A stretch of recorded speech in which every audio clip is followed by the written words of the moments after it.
बिस्मिल्लाहिर्रहमानिर्रहीम। अस्सलाम वालेकुम क्लास। आज के फाइनेंशियल अकाउंटिंग के लेक्चर में हम बेसिकली अकाउंट डिस्कस करेंगे और उसके रूल डिस्कस करेंगे। उससे पहले हम एक छोटा सा टॉपिक डिस्कस करेंगे, डबल एंट्री सिस्टम और सिंगल एंट्री सिस्टम।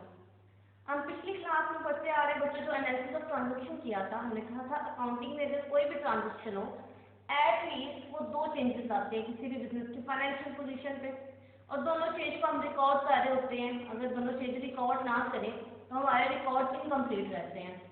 जैसे इसको एग्जांपल से अंडरस्टैंड करने की कोशिश करते हैं। हमने कहा mister Ali purchase machinery of rupees 50,000 की कह लेते हैं ऑन कैश। थोड़ा सा पिछला लेक्चर थोड़ा आप समझने के जैसे रिवाइज हो रहा है। पहले सबसे पहले अगर हम देखें तो ट्रांजैक्शन में पहले हम देखेंगे ट्रांजैक्शन क्या दो चेंज लेके आ रही है, क्या इफेक्ट हो रहा है। पिछले लेक्चर में हमने एनालिसिस करना सीखा था ना, ट्रांजैक्शन का एनालिसिस कैसे करते हैं, कैसे देखते हैं कि कौन से दो अकाउंट अफेक्ट हो रहे हैं, क्या हो रहा है। हमने कहा जब हमारे पास मशीनरी आई है, पहला क्या इसमें चेंज आ रहा है, क्या ये इफेक्ट ला रहा है। बिजनेस के पास क्या आ रही है, मशीनरी परचेज की है ना, मशीनरी बिजनेस के पास आ गई, तो हमारा पहला क्या फैक्ट आ रहा है, हमारे पास मशीनरी आ रही है बिजनेस के पास, मशीनरी इंक्रीज कर रही है, इंक्रीज कर रही है ना हमारे पास। जब बिजनेस में इन हो रही है तो क्या कर रहे हैं, हमने कहा मशीनरी इंक्रीज कर रही है। और मशीनरी हमने पढ़ा था कि हमारा क्या होती है, एसेट होती है। एसेट की एग्जाम्पल में देखा था ना, एक मशीनरी भी थी। मशीनरी किसके अगेंस्ट खरीदी है, कैश के अगेंस्ट, ऑब्वियसली पैसे दिए हैं।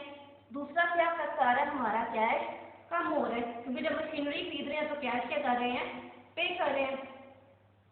सेकंड क्या फैक्ट आ रहा है, कैश डिक्रीज, और वो भी हमारा कैश भी हमारा क्या है, एक एसेट है।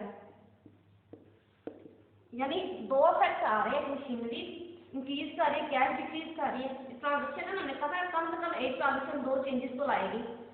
अब इन दोनों चेंजेस को रिकॉर्ड करना बुक्स में लिखना जरूरी है। अगर हम सिर्फ मशीनरी को रिकॉर्ड करें, कैश को ना लिखें, तो हमारा रिकॉर्ड क्या होगा, इनकम्प्लीट हो जाएगा, कंप्लीट रिकॉर्ड नहीं होगा। तो अकाउंटिंग में दोनों ट्रांजेक्शन के दोनों फैक्ट के दोनों चेंज को लिखना जरूरी होता है। जब हमने कहा हर ट्रांजेक्शन दो चेंज लेके आ रही है, अकाउंटिंग में कहते हैं कि इन चेंजेस को कहते हैं कि एक डेबिट चेंज होता है और एक क्रेडिट चेंज होता है। मैंने आपको बताया ना कि ट्रांजेक्शन कितने चेंज लेके आती है, कम से कम दो, एटलीस्ट टू चेंज लाती है। एक ट्रांजेक्शन एटलीस्ट कितने चेंज लेके आ रही होती है, दो चेंज। अकाउंटिंग में उस चेंज के लिए जो टर्म यूज करते हैं, एक को कहते हैं कि डेबिट चेंज है, चेंज दो ही आएंगे, और एक क्रेडिट, डेबिट चेंज और क्रेडिट चेंज। इन चेंज डेबिट किसे कहते हैं, क्रेडिट हम आगे डिफाइन करेंगे, लेकिन आपने बस ये अंडरस्टैंड करना है कि दो चेंज करती है एक ट्रांजेक्शन। दोनों टोटल डेबिट चेंज और क्रेडिट चेंज दोनों इक्वल अमाउंट से आएंगे। डेबिट भी जितनी अमाउंट होगा उतनी अमाउंट से क्रेडिट चेंज होगा। अच्छा, अब हम आगे इसको फर्दर करते हैं। हमने कहा कि दो चेंज आ गए। अकाउंटिंग में दोनों चेंज जिस सिस्टम में रिकॉर्ड, दोनों चेंज बुक्स में रिकॉर्ड करने जरूरी होते हैं। आपने डेबिट चेंज भी रिकॉर्ड करना है और क्रेडिट चेंज भी रिकॉर्ड करना है। तो जिस सिस्टम के अंदर ये दोनों चेंज रिकॉर्ड किए जाते हैं, बुक्स में लिखे जाते हैं, उसको कहते हैं डबल एंट्री सिस्टम।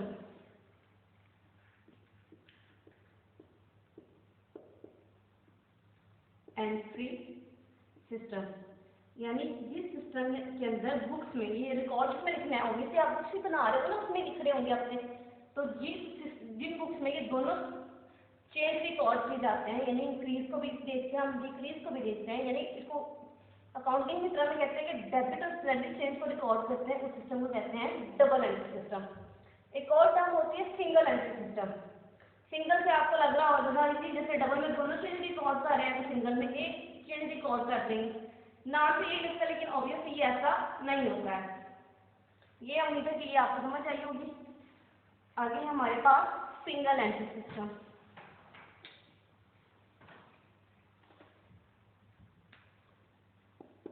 सिंगल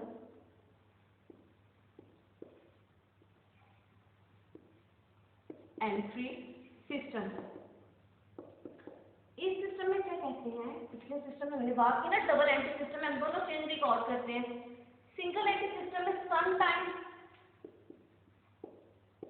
दोनों चेंज रिकॉर्ड करते हैं, लाइक जैसे डबल एंट्री सिस्टम की तरह। सम टाइम जो ट्रांजेक्शन की वजह से वो चेंज आ जाता है, दो या दो से ज़्यादा चेंज हो सकता है, लेकिन कम से कम दो चेंज तो मस्त होते हैं ना। Some time both changes are recorded.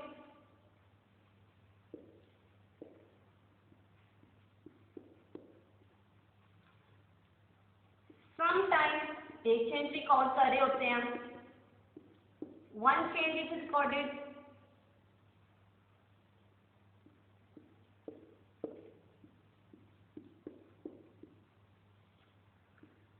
And some time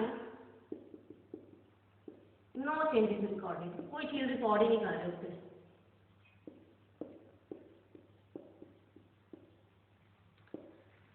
ये दो अकाउंटिंग में ये दो सिस्टम है रिकॉर्डिंग के, या तो आप डबल एंट्री सिस्टम के अंदर रिकॉर्ड कर रहे होते हो या सिंगल एंट्री सिस्टम में रिकॉर्ड कर रहे होते हो।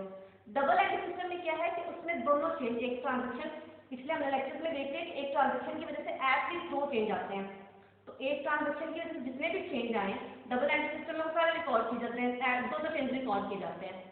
सिंगल एंट्री सिस्टम में क्या करते हैं, आप कभी दोनों चेंज रिकॉर्ड कर लेते हो, डबल एंट्री सिस्टम में जैसे दोनों चेंज रिकॉर्ड किए जाते हैं। सिंगल में या तो कभी दो करते हैं, दोनों चेंज रिकॉर्ड करते हैं, कभी एक चेंज रिकॉर्ड कर लेते हैं, कभी कुछ भी रिकॉर्ड नहीं करते, तो इसे कहते हैं सिंगल एंट्री सिस्टम। हम जो सिस्टम यूज करेंगे जिसके तहत हम अकाउंटिंग करते हैं, ज्यादातर जिसके तहत की जाती है वो है डबल एंट्री सिस्टम। क्योंकि आप अगर डबल एंट्री सिस्टम का क्या बेनिफिट है, आपको कंप्लीट रिकॉर्ड मिल जाता है, आपको प्रॉपर फेयर व्यू मिल जाता है अपने बिजनेस का। ये तो कंप्लीट ही नहीं होता, एक चेंज रिकॉर्ड है, समटाइम कोई ट्रांजेक्शन रिकॉर्ड ही नहीं की, तो हमने कहा ये इनकम्प्लीट होता है रिकॉर्ड सिंगल एंट्री सिस्टम में, इसलिए इसको सम टाइम इनकम्प्लीट रिकॉर्ड करके system of incomplete record, system of incomplete record भी कहा जाता है।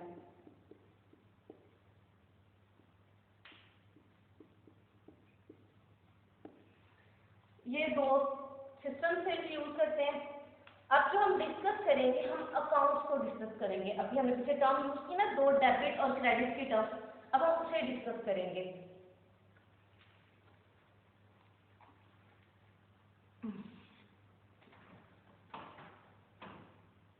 अच्छा, अब हम उसे डिस्कस करते हैं अकाउंट को। सबसे पहले अकाउंट कैसे किसको है, बिजनेस में ट्रांजेक्शन की हमने डिस्कस किया था।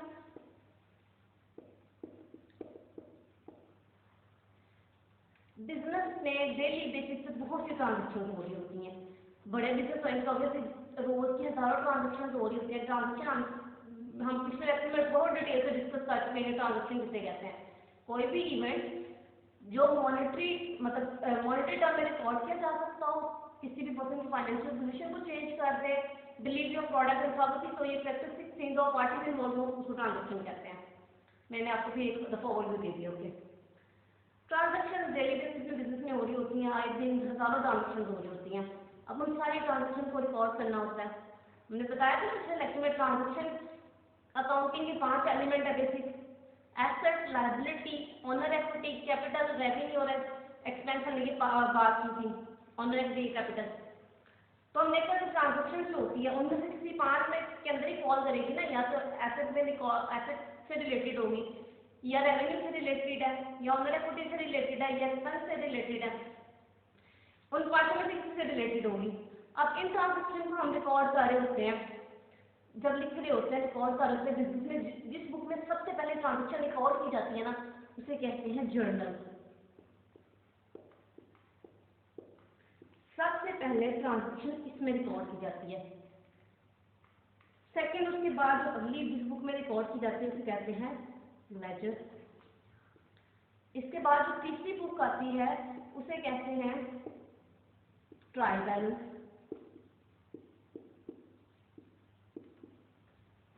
फिर इसके बाद हम फाइनल अकाउंट में चले जाते हैं, उसमें हम रिकॉर्ड करते हैं। अच्छा, ये तो ठीक है, जिन बुक्स में हम रिकॉर्ड करते हैं ये हम सारी डिटेल में पढ़ेंगे। अभी हम जिस चीज को बेसिकली डिस्कस करना चाह रहे हैं वो है अकाउंट और रूल्स और डेबिट एंड क्रेडिट। ट्रांजेक्शन हमने बता दिया डेली बेसिस पे काफ़ी होती हैं, हज़ारों होती हैं। कुछ ट्रांजेक्शन किससे रिलेटेड होंगी, 5 हेड से रिलेटेड होंगी ना, ट्रांजेक्शन कोई भी होगी। मैंने कहा अकाउंटिंग के 5 बेसिक एलिमेंट से रिलेटेड ही होंगी। किससे, या तो एसेट से रिलेटेड होगी, या वो लायबिलिटी से रिलेटेड होगी, या रेवेन्यू से रिलेटेड होगी, या वो एक्सपेंस से रिलेटेड होगी, या वो कैपिटल या ओनर इक्विटी उससे रिलेटेड होगी। सारी ट्रांजेक्शन के एक ही जगह पर रख दें। पहले तो ये ना, जब हम सारी ट्रांजेक्शन होती हैं हम लिखते जाते हैं बुक में, सारी जी एसेट से रिलेटेड है उसको भी वहाँ पे लिख दिया, लायबिलिटी से रिलेटेड है वो भी लिख दी, रेवेन्यू से रिलेटेड है वो भी लिख दी, एक्सपेंस से रिलेटेड ट्रांजेक्शन थी वो भी लिख दी, कैपिटल से रिलेटेड या ऑनर इक्विटी से रिलेटेड थी वो भी लिख दी। ये सारी एक बुक में लिख दी। सबसे पहले एक बुक जहाँ पे ये सारी लिखी जाएंगी, इकट्ठी एक ही जगह पर सारी लिख दी, सारी एक ही रख दी, सारे अकाउंट एक में डाल दिए। जैसे जर्नल हमने पहले बात की, जर्नल में सबसे पहले रिकॉर्ड की जाती है, उसमें सारी एक ही जगह रख देते हैं, एक ही जगह लिख देते हैं सारी इन 5 भी। लेकिन हमने कहा ये सही व्यू तो नहीं होगा, हमें पता तो नहीं चलेगा ना हमारे एसेट कितने हैं, लायबिलिटी कितनी है, हमने एक्सपेंस कितना किया है, रेवेन्यू कितना किया है, कैपिटल कितना है। अगर सारी एक जगह पर रख देंगे, एक ही पेज पे सारी आ रही है, तो हमें कोई समझ आएगी, कोई समझ नहीं आएगी। हमने रिकॉर्ड तो करनी है। अब दूसरा क्या स्टेप आता है कि हम सबको अलग-अलग कर दें। जो एसेट वाले हैं ट्रांजेक्शन उनको अलग कर दें, जो लायबिलिटी से रिलेटेड ट्रांजेक्शन है उनको अलग लिख दें, रेवेन्यू वाली को अलग रिकॉर्ड कर दें, इसका अलग बना दें, एक्सपेंस का अलग रिकॉर्ड कर दें, कैपिटल का अलग बना दें। पहले तो इकट्ठी रिकॉर्ड कर ली हमने, एक बुक में इकट्ठी सारी लिख दी ना, जो ट्रांजेक्शन रोज रोज हो रही थी हमने एक बुक में सारी इकट्ठी लिख दी, 5 हेड की लिख दी। 5 हेड से रिलेटेड ट्रांजेक्शन होंगे, 5 हेड से अकाउंटिंग बाहर नहीं जाती। हम पहले भी डिस्कस कर चुके हैं कि 5 बेसिक एलिमेंट है, कोई भी ट्रांजेक्शन होगी वो इन 5 में से किसी से रिलेटेड होगी, इससे बाहर तो नहीं जाएगी। तो अब हमें क्या करना है, जो पहले इकट्ठी रिकॉर्ड कर दी थी अब सबको अलग अलग कर दें, हर एक का इंडिविजुअल रिकॉर्ड रख दें, एसेट का रिकॉर्ड अलग बना दें, लायबिलिटी से रिलेटेड ट्रांजेक्शन को अलग रिकॉर्ड कर दें, रेवेन्यू से रिलेटेड को अलग रिकॉर्ड कर दें, एक्सपेंस से रिलेटेड को अलग रिकॉर्ड कर दें, और कैपिटल से रिलेटेड को अलग रिकॉर्ड कर दें। जो हर एक का अलग रिकॉर्ड बनाया इसको कहते हैं इंडिविजुअल रिकॉर्ड बनाया ना, हर एलिमेंट के अलग इंडिविजुअल रिकॉर्ड को हम कहते हैं कि हमने क्या बना दिया है, ये अकाउंट है। ये अकाउंट की डेफिनेशन है, क्या कहते हैं, an individual record of asset. Her asset का अलग, एसेट के अंदर जो टाइप होंगे ना, कैश, मशीनरी, फर्नीचर, उन सबका अलग, उन सबका भी अलग अलग है। एसेट का भी मतलब एसेट में टाइप है ना, एसेट एसेट तो एक अकाउंट ही बनेगा। एसेट की क्या एग्जांपल है, कैश, फर्नीचर, आपकी बिल्डिंग होगी, बैंक अकाउंट हो गया, ये सबका अलग अलग, कैश का अलग से रिकॉर्ड रखो, फिर फर्नीचर का अलग से रिकॉर्ड रखो, बिल्डिंग का अलग से रिकॉर्ड रखो, लैंड का अलग से रिकॉर्ड रखो। यानी एसेट में जो चीज़ें आती हैं उनमें भी हर एक का अलग अलग रिकॉर्ड, ताकि हमें पता चल जाए, सही एक आइडिया हो जाए ना बिजनेस में है एक्चुअल में क्या क्या। सब एसेट का अलग से रिकॉर्ड, सब लायबिलिटी का अलग से रिकॉर्ड, सब रेवेन्यूज का अलग से रिकॉर्ड,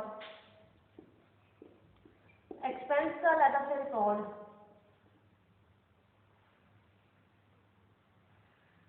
और सब कैपिटल का अलग रिकॉर्ड। इस अलग रिकॉर्ड को कहते हैं अकाउंट। क्या है ये, अकाउंट की डेफिनेशन है कि अलग रिकॉर्ड को कहते हैं अकाउंट। अच्छा, अब अकाउंट क्यों, जैसे अगर हम एग्जांपल लें, हम कहते हैं इसमें ऐसे में हमारे पास क्या होते हैं, कैश आ जाता है, फर्नीचर आ जाता है, बिल्डिंग है, और भी बहुत से एग्जांपल आ जाएंगे। हम कैश का अलग से रिकॉर्ड रखेंगे तो उसे क्या नाम देंगे, कैश अकाउंट। अकाउंट का मतलब ही रिकॉर्ड है, तो कैश को कैश अकाउंट का नाम रखेंगे। सारा कैश एक जगह पर रखेंगे, जो जो भी ट्रांजेक्शन कैश से रिलेटेड हुई है वो उस रिकॉर्ड के अंदर रखेंगे। उसको क्या टाइटल देंगे, कैश अकाउंट। फर्नीचर का अगर रिकॉर्ड रखेंगे तो उसे क्या नाम देंगे, फर्नीचर अकाउंट। इसी तरह अगर लाइबिलिटी का अकाउंट बनाएंगे, जैसे लाइबिलिटी में हमारे पास क्या आ जाते हैं, creditors. Creditors for mister A है, तो जब इसका रिकॉर्ड रखेंगे क्रेडिटर था तो उसके पर्सन के नाम के साथ रखेंगे ए अकाउंट जी, इसमें ए से रिलेटेड रिकॉर्ड है। एक है लाइबिलिटी है, लाइबिलिटी में उसका सेपरेट रिकॉर्ड बना देंगे। इसी तरह रेवेन्यू, रेवेन्यू क्या है हमारे पास, रेवेन्यू की एग्जांपल सेल्स, तो हम सेल अकाउंट बना देंगे, उसका रिकॉर्ड रख देंगे। एक्सपेंस, क्या एक्सपेंस हो सकते हैं, मतलब हमने बिल पे किया है, बिल अकाउंट, बिल के नाम से रिकॉर्ड रख दिया।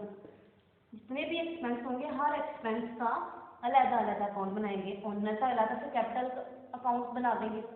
यही बात याद रखनी है कि जितने भी हमारे पास एसेट है, जितने भी उसमें आएंगे हमारे पास, जितने भी एसेट आएंगे हर एसेट का अलग से अकाउंट होगा। जितनी लाइबिलिटी में जो भी चीज़ें आएंगी उनका अलग से अकाउंट, हर लाइबिलिटी का अलग अलग है। जितनी भी रेवेन्यू होगी हर रेवेन्यू का रिकॉर्ड अलग अलग है, और उस रिकॉर्ड को क्या नाम देंगे, अकाउंट का। और जिसको अकाउंट होगा यानी सेल का, तो सेल का नाम साथ लगा देंगे, सेल अकाउंट, टाइटल जो लिखेंगे। अच्छा, अब अकाउंट का फॉर्मेट क्या है मैं आपको बताती हूँ।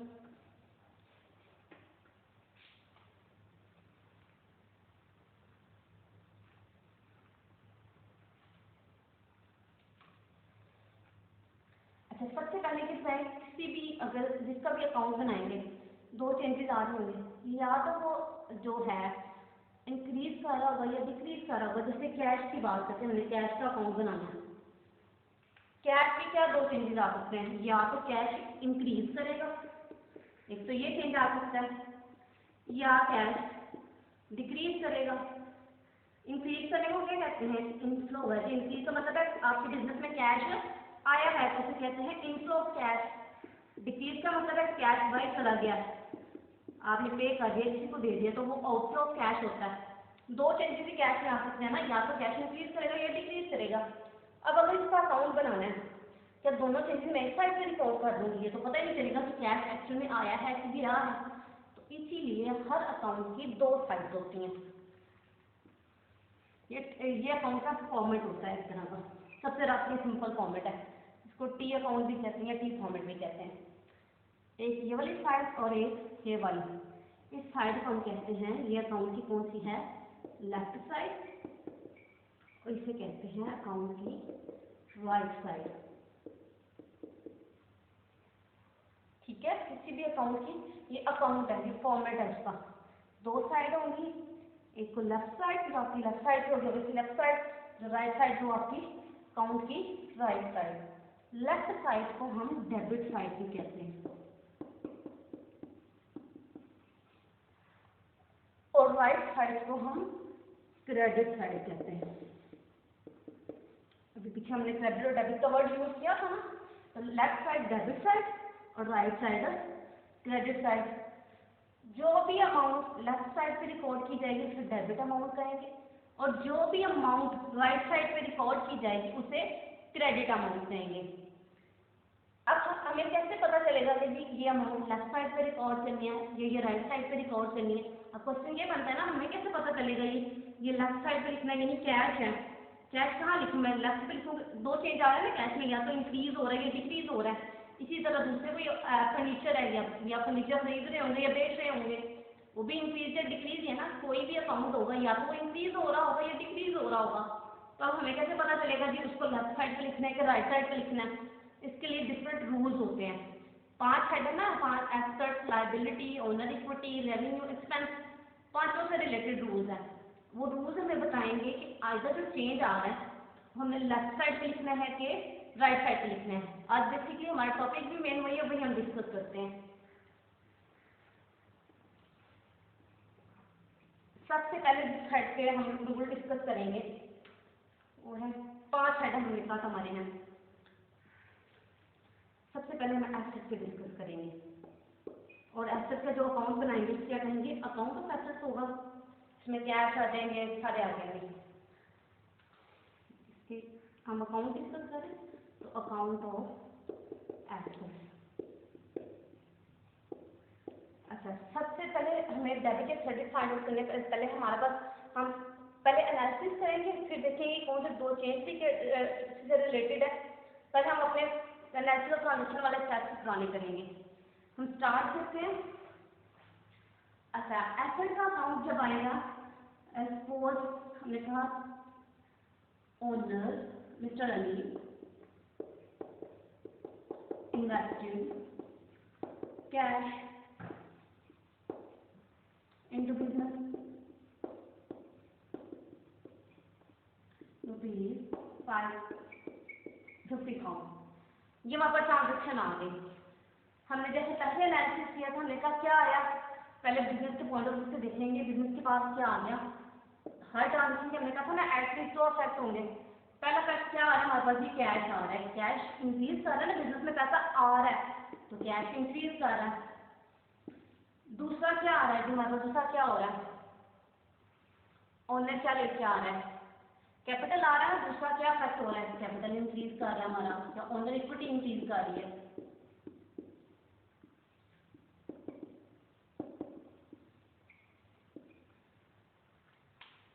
पहले ये देखा कि कैश है, दूसरा है कैपिटल। अब हमने कहा कैश क्या हमारा एसेट, भी हमने अकाउंट में बात की थी ना कि हर एसेट का सेपरेट अकाउंट रखेंगे। तो अब क्या अकाउंट, किसका अकाउंट बनाएंगे, एक तो मतलब एसेट, ये एक तो कैश का अकाउंट बनाएंगे। कैश का अकाउंट मतलब है कैश का सेपरेट रिकॉर्ड रखेंगे, ओनर और कैपिटल का सेपरेट रिकॉर्ड रखेंगे कैपिटल अकाउंट के नाम से। ठीक है, ये तो हमें पता चल गया कि अब जितने चेंजेस आएंगे हर चेंज का अलग अकाउंट बन जाएगा। कैश का अलग बन गया, इसका अलग बन गया, कोई और चेंज होता तो उसका अलग अकाउंट मेंटेन कर देते हैं। तो ये अलग अलग अकाउंट मेंटेन कर देंगे। अब ये सवाल आता है कि इसको डेबिट साइड पे लिखना है अकाउंट के, अकाउंट का भी फॉर्मेट डिस्कस किया ना, टी फॉर्मेट। ये डेबिट साइड है, इसके ऊपर छोटा सा DR लिख देते हैं डेबिट, और क्रेडिट साइड पे छोटा सा क्रेडिट लिख देते हैं। और यहाँ पे अकाउंट का टाइटल का मतलब अगर कैश अकाउंट बना रहे तो कैश अकाउंट आएगा, अगर कैपिटल का बना रहे तो कैपिटल अकाउंट लिख देंगे। अब कैश डेबिट साइड पे लिखूंगी, क्रेडिट साइड पे। अब ये सवाल है ना किस साइड पे इसको लिखूं, कैश तो 50,000 लेके आ रहा है, किस साइड पे रिकॉर्ड करूँ। अब उसके लिए हम रूल्स कर रहे हैं। एसेट के लिए रूल्स क्या है कि अगर ये तमाम एसेट्स के लिए होगा, कैश है, बिल्डिंग है, फर्नीचर है, सब एसेट के लिए सेम रूल है। ये रूल क्या कहता है, अगर एसेट इंक्रीज कर रहे हैं तो आप उसे डेबिट साइड पे लिखोगे, और अगर एसेट डिक्रीज कर रहे हैं तो आप उसे क्रेडिट साइड पे लिखोगे। क्या रूल है, if asset increase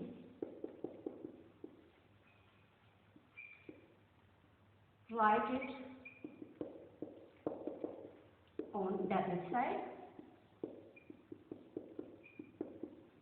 of account. Number 2, if asset decrease, write it on credit side. तो फिर हम उसको क्रेडिट साइड पे लिखेंगे। अगर एसेट इंक्रीज कर रहे हैं तो डेबिट साइड पे, अगर एसेट डिक्रीज कर रहे हैं तो क्रेडिट साइड पे। एक एग्जांपल कर लेते हैं, जैसे अभी हमने कहा था मशीनरी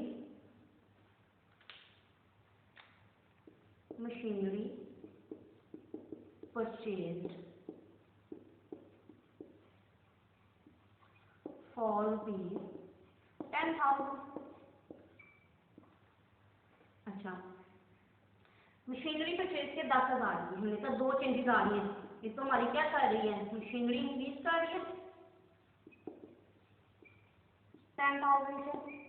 दूसरा क्या फैक्ट आ रहा है हमारा, कैश डिक्रीज कर रहा है, कैश पैसे दे रहे हैं ना, कैश डिक्रीज कर रहा है 10,000 से। अब इन दोनों फैक्ट को हमने अकाउंट पे लिखना है। ये अकाउंट दो जितनी भी चेंजेस आएंगे सबका अलग अकाउंट बनेगा, यानी मशीनरी का अकाउंट अलग बनाएंगे, कैश का अकाउंट अलग बनाएंगे, तो 2 अकाउंट बनाएंगे। ये हमने लिखा जी कैश का अकाउंट है, तो ये लिखा मशीनरी का अकाउंट है अकाउंट।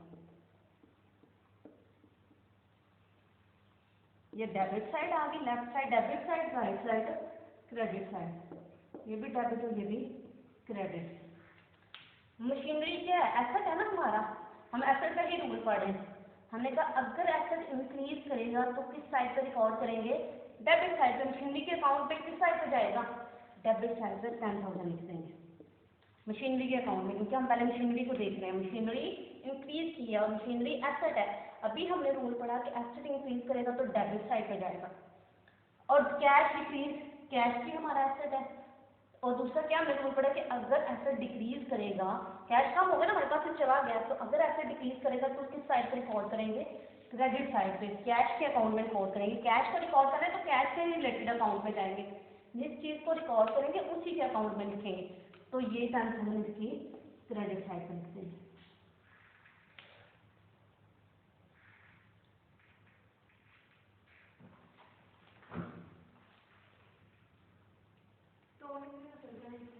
ठीक है बच्चों, ये था एसेट का रूल। अब हम डिफाइन करते हैं लायबिलिटी का रूल और सारे रूल्स डिफाइन करते हैं। अब आपको समझ आ गई होगी तो इनको लिखना कैसे है।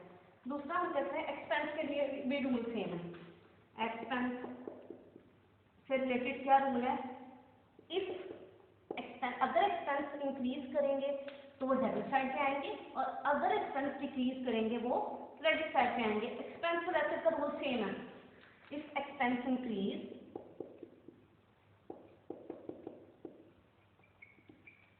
write on debit side. If decrease, if expense decrease, write it on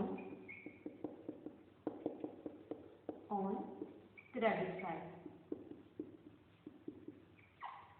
जैसे हमने कहा paid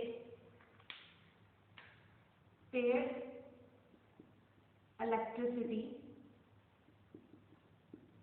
bill, electricity bill pay किया कैश का ₹1000 बिल पे किया इसका। अब दो चीजें इन्वॉल्व है, एक तो बिल पे किया, एक कैश इन्वॉल्व है। ये क्या है, जो हमने तो जो खर्चा करते हैं वो हमारा क्या होता है, एक्सपेंस, और कैश हमारा एसेट है। अब दोनों का अलग अलग अकाउंट बनेगा, दो चेंजेस इन्वॉल्व है।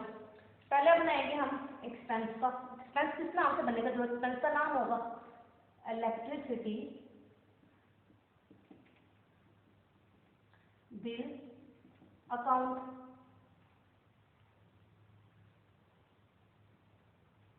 अच्छा, अब हमारा देखो हमारा एक्सपेंस बढ़ा है कि कम हो रहा है। जब हमने बिल पे करेंगे तो बिल जब पे किया तो हमारा एक्सपेंस बढ़ रहा है ना, खर्चा कर रहे हैं। जब खर्चा कर रहे हैं मतलब खर्चा बढ़ रहा है। कितने से बढ़ रहा है, 10,000। क्या एक्सपेंस का रूल पड़ा है, एक्सपेंस इंक्रीज करेगा तो किस साइड पे लिखेंगे, डेबिट साइड पे। हम 10,000 यहाँ पे लिख देंगे। ठीक है, एक्सपेंस डिक्रीज इसमें कोई केस ही नहीं है। अगर डिक्रीज का कोई ट्रांजेक्शन होगी तो वो क्रेडिट साइड पे चली जाएगी। दूसरी क्या इफेक्ट आ रहा है एसेट पे। एसेट का जब अकाउंट बनाएंगे कैश अकाउंट,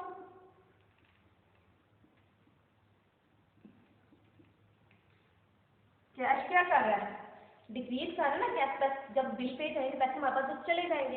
एसेट का रूल क्या कहता था कि जब आपके पास एसेट कम हो जाए तो किस साइड पे लिखना है, क्रेडिट साइड पे। तो सेम अमाउंट 1000 इसकी क्रेडिट साइड पे आ जाएगी। जितने अकाउंट इन्वॉल्व होंगे, जितने चेंजेस इन्वॉल्व होंगे उनके अकाउंट बनाएंगे और उनके रूल के मुताबिक डेबिट साइड क्रेडिट साइड पे लिख देंगे। अब थर्ड वन जो है हमारे पास,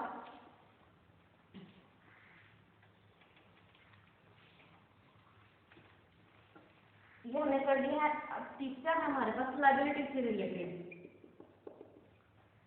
रूल। ये रूल क्या कहता है, if liability increase,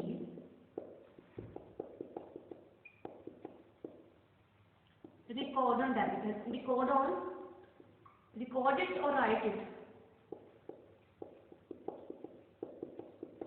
on credit side। और अगर इफ लायबिलिटी डिक्रीज,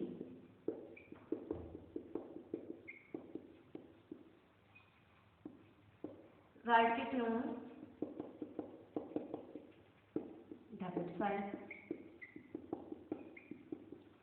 जैसे इसकी एग्जांपल की बात करें, हमने कहा पेड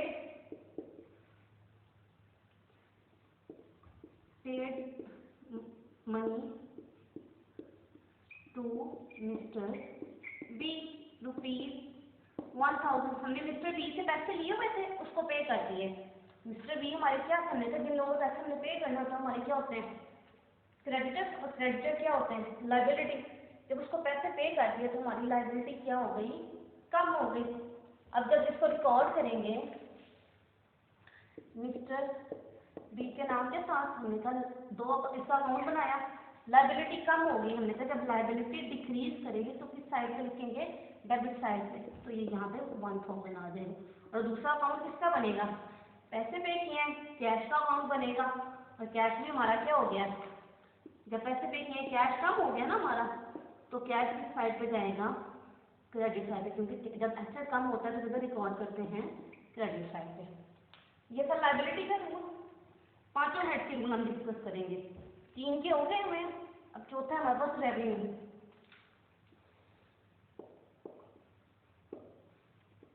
ये रूल क्या कहता है कि अगर रेवेन्यू इंक्रीज करे तो उसे डेबिट साइड पे, क्रेडिट साइड पे लिखो, अगर डिक्रीज करे तो डेबिट साइड पे। इफ रेवेन्यू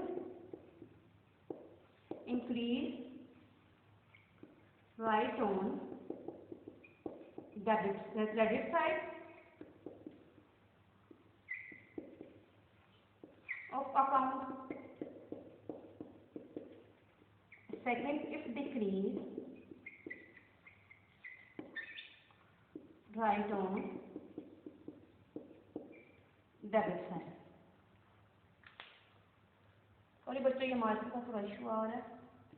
डेबिट साइड, जैसे हमने कहा गुड्स, एग्जाम्पल करते हैं, गुड्स सोल्ड ₹5000, गुड सेल्स की हैं, क्या आया, एक तो हमारे पास कैश आ गया, बेचेंगे तो पैसे ही आएंगे ना 5000। दूसरा क्या आ गया, सेल्स, सेल्स की है, गुड सेल्स में हमने कहा था सेल्स हमारी क्या होती है, रेवेन्यू। अच्छा, अब रेवेन्यू को रिकॉर्ड करना है, किसके नाम से अकाउंट बनेगा, सेल्स के नाम से। ये क्रेडिट साइड है, ये डेबिट साइड है। सेल क्या होगी, इंक्रीज करेंगे, चीजें बेच रहे हैं, रेवेन्यू आ रही है।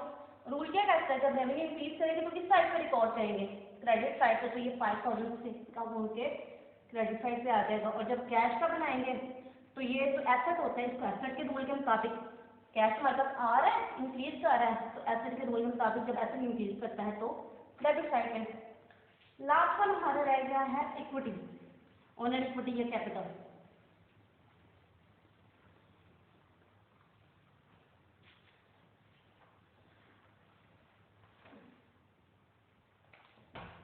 कैपिटल से किसको कहते हैं, ये रूल क्या कहता है, इफ कैपिटल इंक्रीज, कैपिटल या ओनर इक्विटी सेम नहीं है बच्चों, इंक्रीज आप इसको किस साइड पे लिखोगे, record on credit side. If decrease,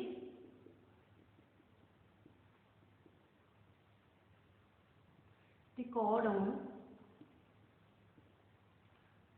debit side.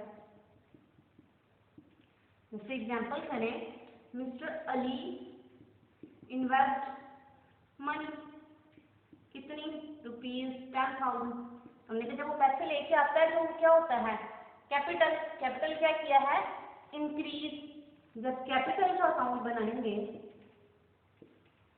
Capital account, तो कैपिटल इंक्रीज किया, जब इंक्रीज किया तो किस साइड पे आएगा, ये 1000 आ जाएगा क्रेडिट साइड से। और ट्रांजेक्शन का दूसरा कट क्या आ रहा है, कैश आ रहा है ना, बिजनेस में पैसा लेके आ रहा है कैश, दूसरा अकाउंट किसका बनेगा, कैश का, और इधर 1000, ये कैश इंक्रीज कर रहा है, और जब ऐसे इंक्रीज करता है तो डेबिट साइड पे। बच्चों ये थे रूल डेबिट एंड क्रेडिट के 5 हेड से रिलेटेड, जो मैंने आपसे डिस्कस किए हैं। इलस्ट्रेशन में आपको इसकी सेंड कर दूंगी, और आपको क्वेश्चन भी दूंगी जो आपने मुझे इसका करके दिखाना है एक। बच्चों ये था आज का लेक्चर, उम्मीद है कि आपको समझ आई होगी, इस पे कंसंट्रेट कीजिएगा, इससे रिलेटेड क्वेश्चन मैं आपको व्हाट्सएप ग्रुप में कर दूंगी। Thank you.